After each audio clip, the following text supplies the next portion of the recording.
very powerful. So, tayo po'y manalangin at ang magpapasimula pong manalangin ay yung body of, yung influence si Sister Ruth. Yun pong business sector. Okay? Tapos susunod po si Sister Babes. Susunod po si Pastor David. At ang huli po si Sister Rona. Maraming salamat po. Purihin ang Panginoon. Hallelujah, Lord Jesus. Panginoon, maraming salamat po sa umagang ito. Maraming salamat, Panginoon, sa muli mo kaming pinag-isa. Pinagsama-sama, Panginoon, para kami ay manalangin. Maraming salamat, Panginoon, sa pagkakataon na maging prayer warriors po kami, Panginoon. Maraming salamat sa kabutihan mo sa bawat sa amin, Panginoon. Lord, sa oras na ito, nilalapit namin ang body of influence, ang mga businesses, Panginoon. Lord, hinihingi namin na sana sa bawat may mga negosyo, hindi lang sa Pilipinas, hindi lang dito sa UK o saan man, Panginoon, pero sa buong mundo, na sana magamit ang mga iyon para sa iyong para sa iyong kaharian, Panginoon. Sana kayo, Panginoon, ang mag-lead sa mga different areas ng businesses, Lord, ng mga entrepreneurs, whatever areas of business that they have, Lord, kayo sana, Panginoon, ang manguna at magamit, Panginoon. Lord, maraming salamat sa pagkakataon na magkaroon ng negosyo. Sana kung sino man sa amin ngayon, Panginoon, dito sa Daybreak, ang may negosyo, Panginoon, sana ay lalo pang lumago, Panginoon. At sa mga nagnanais na magkaroon din ng mga negosyo, ay sana, Panginoon, magkaroon din ng pagkakataon na lumago, Panginoon. Bless in each and every one of the businesses that they have, Lord. Maraming salamat po. Lord, we commit to you everything in the mighty name of Jesus. Amen. Amen. Continue to feel the presence of our Lord Jesus Christ.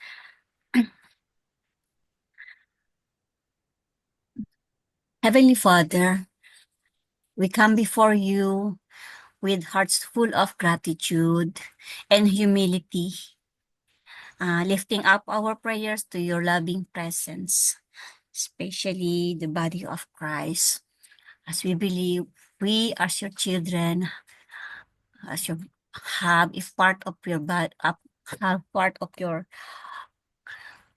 a body of yours, and believing in one faith as we prayed all together, entrusting everything unto your holy name.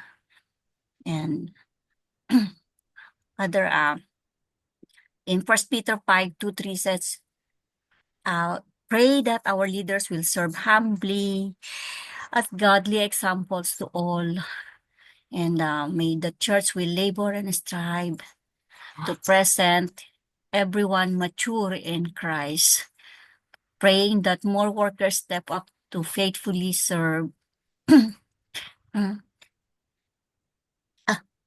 We come to you asking for your guidance, O Lord, and strength. We know that we are not alone in this world, as in the whole world. I know you are looking unto us in this world where you have created each and every one of us, and those whom you have called to serve you. We are part of the body of Christ also. Help us to remember, O Lord, to love one another as you have loved us and become a reflection of your unfailing and unconditional love. How good you are for providing us with bishops, pastors, elders, deaconesses, especially those who are here with us, praying with us, our Pastor Dave, Pastor Rory, and Ninang Olive, Deaconess Jane, and the rest of us here as a body of Christ, to shepherd us and lead us in your ways, to lead us and to guide us in the plans you have for us. And thank you so much for the church leadership you have established over our congregation wherever we belong. Lord, we ask that you would bless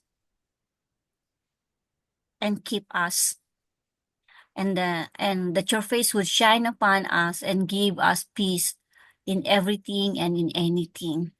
Grant us, O God, to each elder the joy of their work, whatever circumstances they are facing right now. Lord, protect each elder from the schemes of the enemy, and give to each elder grace to fight the good fight of faith, Father. We pray that elders and servants will seek you with all their hearts. And Lord, help them never to stray from your commands. Lord, may they hide your word in their hearts so that they will not sin against you. And bless these churches of yours with more faithful and qualified men to serve in this role for your glory, O Lord. And may our hands gather in unity as we're always praying. May our hearts beat in unison, O God. May our souls be in harmony, O Lord God. May our thoughts be as one prayer. Glorious God, Father God, please encourage our pastor today to deliver him from discouragement and exhaustion. Give them the strength and energy to fulfill the work you've called unto them. Give them victory over every evil attack against them, and cover the mind, the body, the spirit with your powerful protection. Oh Lord, I pray for all the leaders of your people. I pray, God, that they will not lead selfishly for personal ambition or vain ones. That leading is really a task that requires them to serve. So, Father, Lord Jesus, raise up servant leaders. Be our King, our Lord, our Savior, our healer, our refuge, our provider, our strength, our defender, our protector, our peace, our joy, and our all in all. Thank you, Lord. This I pray in Jesus' name. Amen. Amen. Amen. Let us continue to unite our hearts and spirit before the presence of God, our King. In Psalm 103, verses 1 to 3, bless the Lord, O my soul, and all that is within me. Bless his holy name. Bless the Lord, O my soul, and forget not all his benefits, who forgives all your iniquity, who heals all your diseases. Amen. Our dear Lord Jesus Christ, Father God, Holy Spirit, we thank you that you have both the power and authority to heal our sick bodies. We boldly come to you today to ask for your grace, your miraculous healing power to be at work in our bodies. We trust that you are powerful and looking for an opportunity. And this is the day, Lord God, to show your power in our bodies. In the name of Jesus, Lord, cause all sickness to leave our bodies in Jesus' name. We break the power of fear, stress, trauma, and release your peace that passeth all understanding. Your peace that will move all our discomfort, pain. We speak to every part of our bodies and say, be whole in Yes. Jesus' name. Function properly the way you designed to function our bodies. We command all pain to go in the Amen. name of Jesus, from the top Amen. of our heads down to the soles of our feet. In the name of Jesus, pain, Amen. go. You have no part in Amen. our bodies, especially Brother Virgil, and to those whom we cannot name Yes. names. We declare, Father God, full mobility to be restored in Jesus. Amen. All our body systems to be restored in Jesus' name. We command all muscles, tendons, and ligaments to go to the place God designed you to be. That means, Lord God, realignment of our muscles, especially Yes. those who are experiencing back pain, pain in their waist down in Jesus' name. Be whole and be strengthened. Those who are parts that are weak in Jesus' name. If there's inflammation and swelling, we declare healing in Jesus' name. Lord, all chemicals and hormones in our bodies to be in balance by the blood of Jesus Christ. In Jesus' name, Lord God, send your word and heal us today. Lord, we thank you because you paid the price for our healing. And so we continue to trust you and that you are at work in us. Holy Spirit, fill every part of us with your supernatural presence. Drive out all that is not good, holy, and true. Drive it out in Jesus' name. Lord, we receive your healing and we claim it. We claim it according to your word that nothing is too hard for you. In Jesus' name we pray. Amen. Amen. Amen. Amen. Father God, our Creator, God, who is the ruler of the universe, who is the ruler of all nations, we're just lifting up to you, Lord, all those nations that on our Zoom list. Father God, you've created this world perfect, but at the moment of what's happening, Lord, it's imperfect because of our own doing, our greed, our selfishness, things that we don't know, Lord. But Father, we ask, Lord, that you'll bring peace here on earth as it is in heaven. Father, guide those leaders in all our nations. Father, help them, Lord, so that they can lead the nations in the right way, in your truth. Lord, Father, we pray for love instead of hate, for these wars to stop, for the nations to come together, Lord, as one, and to help each other. Father, we know there's so many innocent people that are caught in the war zones. Father, we pray that you be with these people, support them, whatever they need, Lord, whether it's food, clothing, shelter, or spiritual support, emotional support, comfort for their losses, Lord. May you be with them and send people, Lord, to be where they are. Father, also we ask for protection for those who are helping them, those missionaries, those volunteers, those first aiders or professionals, Lord, medical professionals who are there at the moment trying to help those people, Lord, who are affected by the wars, who are affected by calamities. Father, be with them, and also, Father, strengthen them. And Lord, we also pray that they will feel your love wherever they are. and that they will also know that you haven't abandoned them, that you are with them in their suffering, in their pain. And Lord God, we pray for our leaders, Lord, that they will be God-fearing, and that they will have the wisdom, Lord, to rule the nations. And Father, we ask for your guidance in all of them, especially those that are elected recently. Father, may you be with them.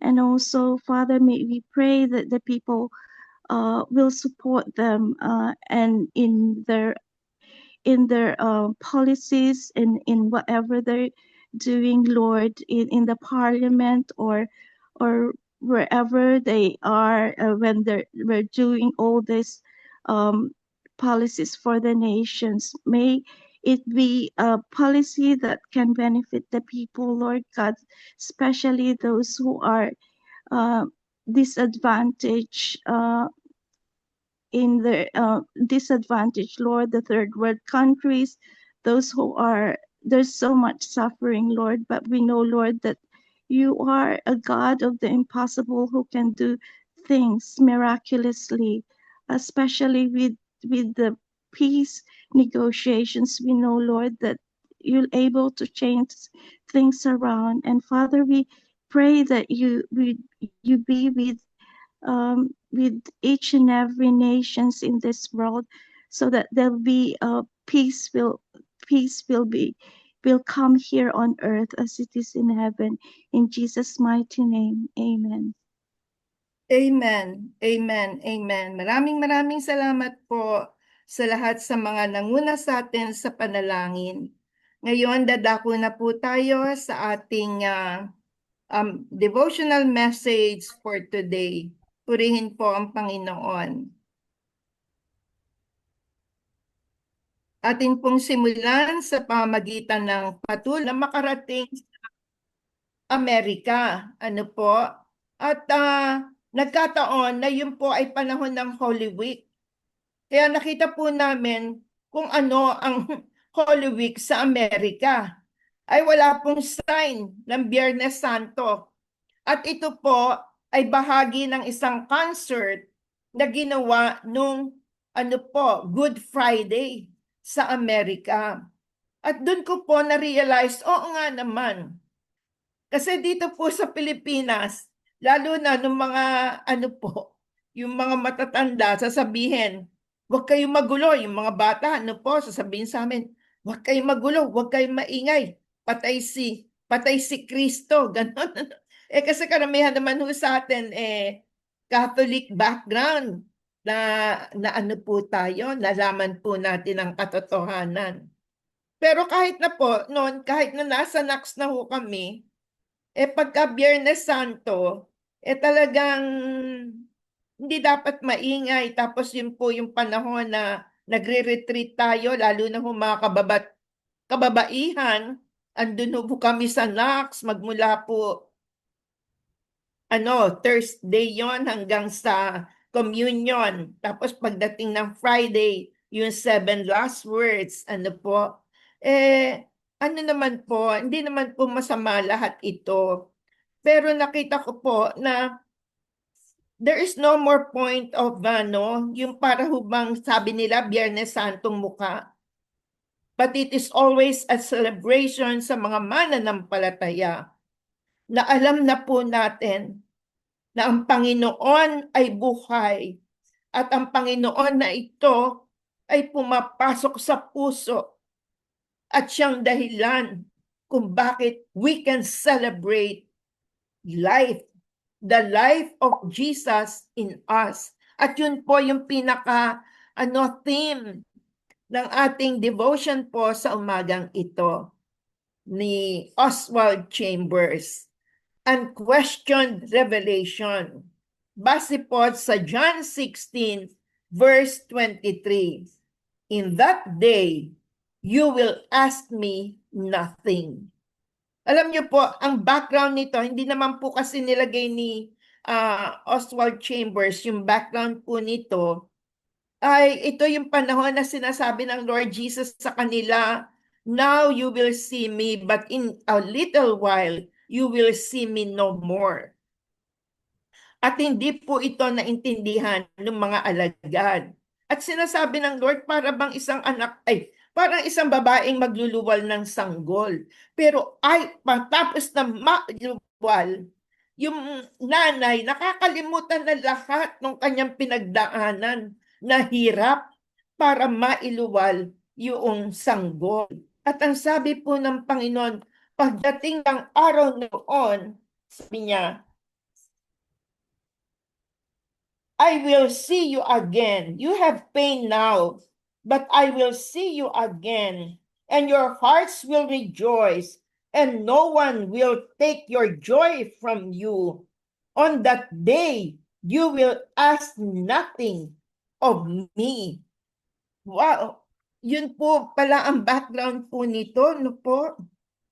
Yung suffering na dapat niyang pagdaanan, pero yung katotohanan na babalik siya at sa kanyang muling pagkabuhay na magmuli. And there will be joy, and your joy, no one can take away that joy from you. At sabi niya po, on that day, you will ask me nothing. Tingnan po natin ba't ganon, ba't ito ang pinili ni John Oswald para sa araw na ito. When is that day? It is when the ascended Lord makes you one with the Father. In that day, you will be one with the Father, just as Jesus is. And he said, in that day, you will ask me nothing. Until the resurrection life of Jesus is fully exhibited in you, you have many questions about many things. Then after a while, you find that all your questions are gone. You don't seem to have any left to ask. You have come to the point of total reliance on the resurrection life of Jesus, which brings you into complete oneness with the purpose of God. Are you living that life now? If not, why aren't you? In that day, there may be any number of things still hidden to your understanding, but they will not come between your heart and God. In that day, you will ask me nothing. You will not need to ask, because you will be certain that God will reveal things in accordance with his will. The faith and peace of John is manifested fully in his the gospel in accordance to St. John chapter 14 verse 1. Nang sabihin niya po itong mga words ng Lord Jesus, do not let your hearts be troubled. You believe in God, believe also in me. Has become the real attitude of your heart, and there are no more questions to be asked. If anything is a mystery to you and is coming between you and God, never look for the explanation in your mind, but look for it in your spirit, your true inner nature. That is where the problem is. Once your inner spiritual nature is willing to submit to the life of Jesus, your understanding will be perfectly clear, and you will come to the place where there is no distance between the Father and you, his child, because the Lord has made you one. In that day, you will ask me nothing. may nilagay po siya rito na mga scriptures sa text, ano po, 2 Chronicles chapter 4 to 6. Ito po ay yung instructions ng Lord how to build the temple kay King Solomon. Lahat po ng detalye nandun po hanggang sa dedication. Kaya wala ka nang tatanungin. Binigay lahat ng Lord kung paano niya gustong magawa, mangyari ang temple. Dito naman po sa John 10:24 to 42, nandito po yung sinasabi ng Lord siya ay good shepherd. Ano po? At nandito rin yung ang mga Jews, nire-reject po siya. Ito po ay nagpapahayag na kahit na po ang Lord Jesus ay nakasama, sabi nga ni John, nahawakan namin, narinig namin, pero hindi pa rin po siya lubos na nakilala at naunawaan. Pero sinasabi na niya po rito na I am the good shepherd. At yung good shepherd, alam ang kanyang tinig. Ano po? Kaya pagka po narinig ng sheep yung tinig na yon, yun lamang po ang kanyang sinusunod. No questions asked. Kaya ito po yung mensahe na ibinibigay sa atin ni John Oswald about the resurrection, power, and presence of the living resurrected Christ. Next slide, please. Ito po yung wisdom mula kay Oswald Chambers. We are not fundamentally free. External circumstances are not in our hands. They are in God's hands. The one thing in which we are free is in our personal relationship to God. We are not responsible for the circumstances we are in, but we are responsible for the way we allow those circumstances to affect us. We can either allow them to get on top of us, or we can allow them to transform us into what God wants us to be, conformed to His image.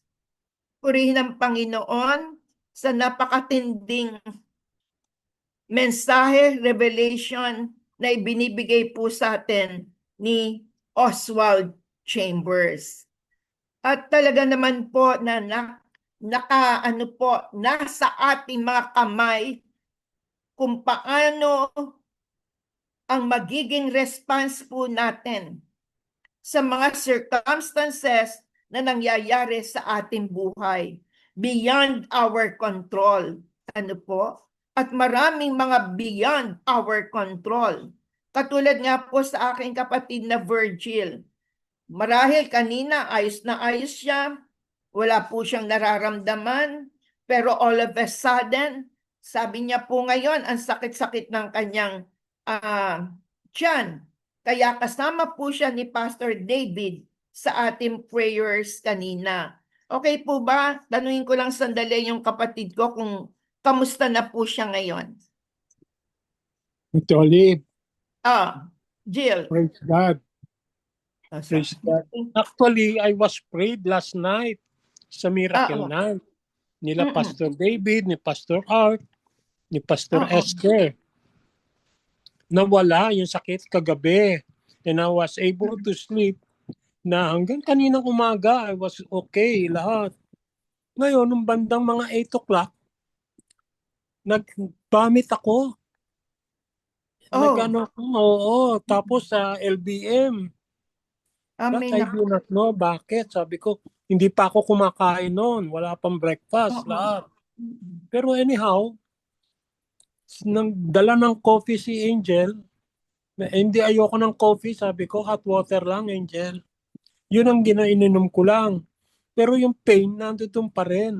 Pero yung vomiting ko, wala na. Nagsubsandi na Pero yung pain, ang sakit talaga bago tayo mag-umpisa. Ang tagal ko nga inom ko na kagad yung Zoom. Itong daybreak, kanina pang 11:30, parang ako Pero anyhow, thank God. Thank God, Pastor David, and sa prayer po ninyo at saka lahat ng mga kapatid natin ng daybreak na nag-pray. Amen. Okay na ako. Wala na akong pain ngayon. From Amen. 10 to 0. Zero na, zero. Wow. Binigyan tayo ng Panginoon ngayon ng first hand. Ano po? Example. Ano ang kahulugan na circumstances are not within our control. But we can allow God, to make these circumstances transform us. Amen. And conform to His image. Purihin ng Panginoon. Salamat, Jill, sa pag-share mo ng inyong thank you rin. Thank you sa Panginoon Diyos. God is working. God is good. Amen. Amen. Ngayon po, ito naman yung mga nailagay ng Lord sa heart ko po tungkol sa mensahe sa atin. Mga points to ponder. Ang una po na nilagay sa akin ng Panginoon, an understanding of who God is, His purposes, and His ways only comes after the resurrected Christ has taken over our whole being. Ibig sabihin po, ito yung patutuon ni Paul. It is no longer I, but Christ. And when Christ has taken over, and because He is God, then we come to understand who God is. Yung kanyang layunin at yung kanyang pamamaraan. Kasi talaga pong malayong malayo sa ating pamamaraan, sa ating kaisipan, ang pamamaraan at kaisipan ng Diyos. But through the Lord Jesus Christ, when He comes to be Lord and Savior of our lives, mauunawaan po natin as we continue to live in His presence, in His purposes, and in His ways. Purihin po ang Panginoon. Second, everything that happens in our lives now is a result of our total dependence on Him. As a testimony to the world of the difference the resurrected Christ makes in our lives. Ano po? Lahat po ngayon na nangyayari sa atin sapagkat nakadepende lamang po tayo sa Kanya. Katulad nga po ng aking kapatid na si Jill. Pwede sanang nagpadala na siya sa ospital kung napakatindi ng sakit. Pero instead na hospital, ang unang naisip niya po ay yung what God in Christ by the power of the Holy Spirit can do in His life. Kasi alam ko na po kung anong buhay na ngayon ng aking kapatid na si Jill. When the Lord stripped him of everything na pwede niya pong ipagmalaki, yung malakas na pangangatawan, maraming pera, magandang hanap buhay. Ano po? At doon sa Saudi, sa Middle East, kasi nandun po siya ng 9 years or 10 years. Ano po? He had everything.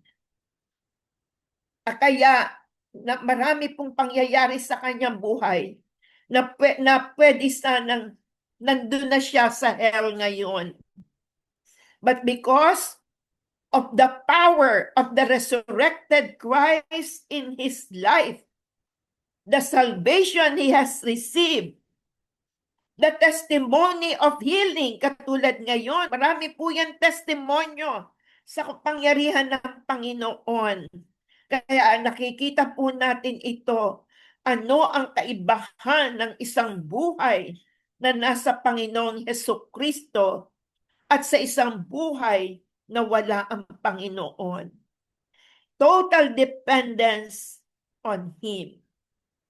Number 3 po, the old self has been replaced with the divine nature of Christ through His Lordship and by the indwelling presence of the Holy Spirit changes us into His likeness.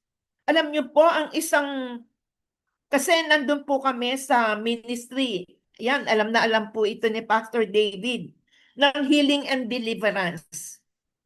Bago po namin ipag-pray, ang isang, ang term po namin, kargado, ano po, maraming dala. Kitang-kita niyo po yung bigat, kitang-kita niyo po yung mukha. Pero alam niyo po, tuwing matapos kami mag-pray, lagi ko pong sinasabi dun sa aming pinagpe-pray, pumunta ka sa salamin. Tingnan mo, itsura mo ngayon. Talagang ang laki po. Talagang nagkakaroon ng glow. Kayo, alam niyo ho kung ano itsura ng isang tao na punong-puno ng galit, hinanakit, sama ng loob. Punong-puno ng pait, punong-puno ng reklamo, punong-puno ng ano ho, parang kalaban niya buong mundo. At sa isang mananampalataya na punong-puno naman ng kapayapaan, ng kagalakan, ng lakas, ng kapangyarihan ng Panginoong Jesus sa kanyang buhay. Kasi any man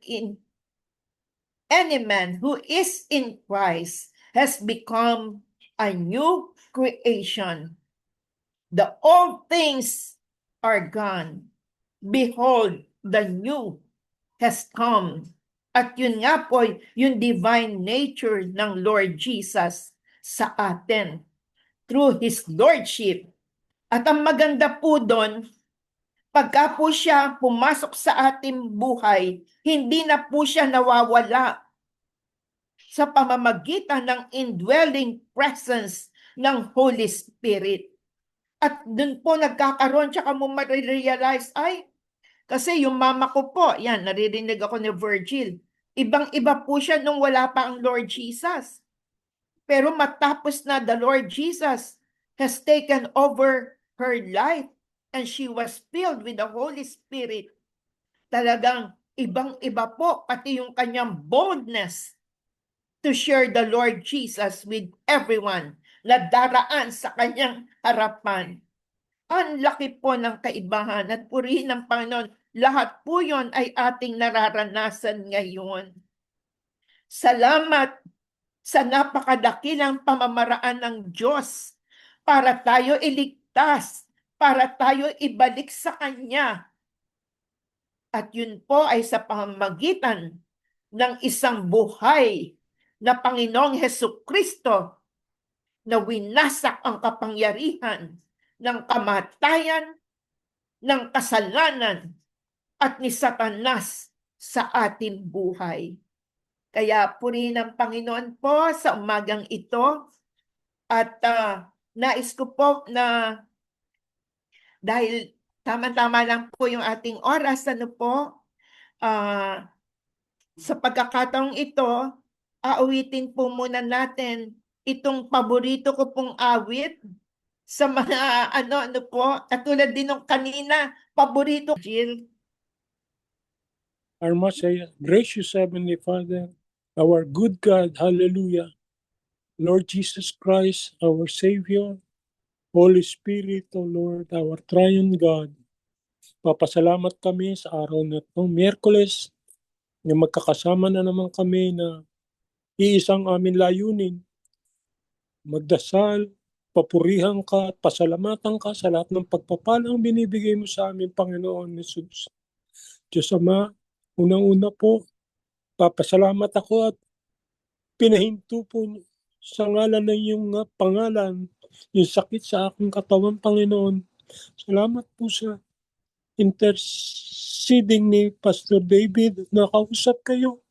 Alam ko po, nakinig kayo kay Pastor David, Panginoon.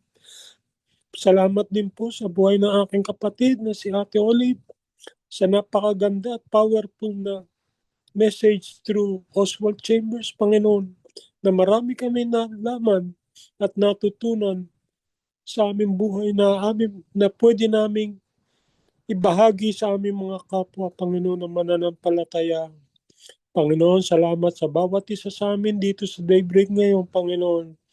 Pastor Rory, si Pastor David, si Pastor Jenny Lynn, si Babe, si Sister Rona, si Ate Olive, lahat po ng mga nandito, si Deaconess Jane, Sister Finet, si Sister Flora.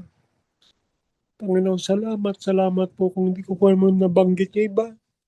Kayo na po magpa-umanin, Panginoon, para sa kanila. Panginoon, basbasan mo ang bawat isa sa amin ngayon na magkakahiwa-hiwalay na naman kami. At we are looking forward for tomorrow na we will be together again, praising you and thanking you, Lord God. Lahat na po ito ay gusto namin na pasalamatan ka lagi. Lahat ng binibigay mo sa amin, provision, Panginoon, hindi namin makakalimutan at hindi namin pwedeng hindi ka pasalamatan, Panginoon Jesus. Lahat po ng ito'y dinadalangin namin sa tagapagligtas, Jesus Christ our Lord. Amen. Amen. Amen and amen. Tayo po ngayon ay dumako sa benediction. Hallelujah. Tanggapin po natin. May the grace and peace of our Lord Jesus Christ be with you always, for there is no other name under heaven by which we are saved. For Jesus alone is the way, the truth, and the life. As we go forth, may our heart rest in His love. Your steps follow His lights, and your life proclaim His salvation to the world. Let us trust completely, for He is the Alpha and Omega, the beginning and the end, our Redeemer, our hope, and our only Savior. In the name of the Father, Son, and the Holy Spirit, everybody says, Amen. Amen. Amen. Amen. Amen. Amen.